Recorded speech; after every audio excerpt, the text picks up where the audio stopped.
নবী করিম সাল্লাল্লাহু আলাইহি ওয়াসাল্লাম এমন কি জুমার খুতবাও যদি শুরু হয়ে যায়, আর একটা মাসলা নেই, জুমার খুতবা শুরু হয়ে গেছে, এখন খুতবা শোনা ফরজ হয়ে গেছে, সুতরাং নামাজ পড়া চলবে না, সোজা বসো। কেউ যদি নামাজ পড়ে কবিরা গুনাহ করে দিল, এটা হচ্ছে দেশি তরিকা, ঠিক না? তারপরে যদি তাকে পেয়ে যায় মসজিদ থেকে বেরিয়ে, তার সাথে মারামারি লড়াই সবকিছু করতে প্রস্তুত। কেন জুমার খুতবা শুরু হয়েছে আর তুমি নামাজ পড়লে, তাই না?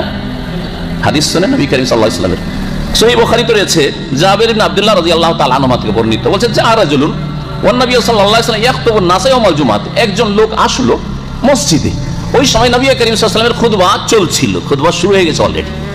ইয়াখতুবুন নাস, লোকজনকে খুতবা দিচ্ছিলেন, সম্বোধন করছিলেন ইয়াউমাল জুমআতে, জুমার দিনে।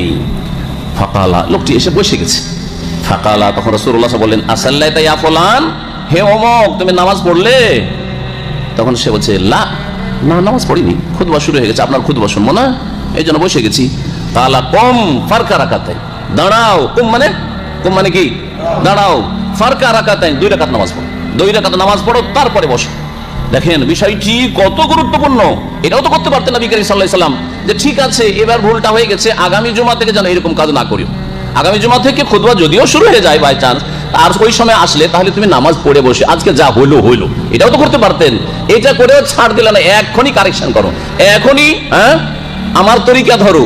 সুতরাং ভুল করে বসেছো, উঠো, তারপরে নামাজ পড়ো, আর তারপরে তখন বসে খুতবা শোনা। এটা হচ্ছে নবী করিম সাল্লাল্লাহু আলাইহি ওয়াসাল্লামের আদর্শ। আর আমাদের জুমার আদর্শ কেমন তাই বুঝেন আপনি এখন।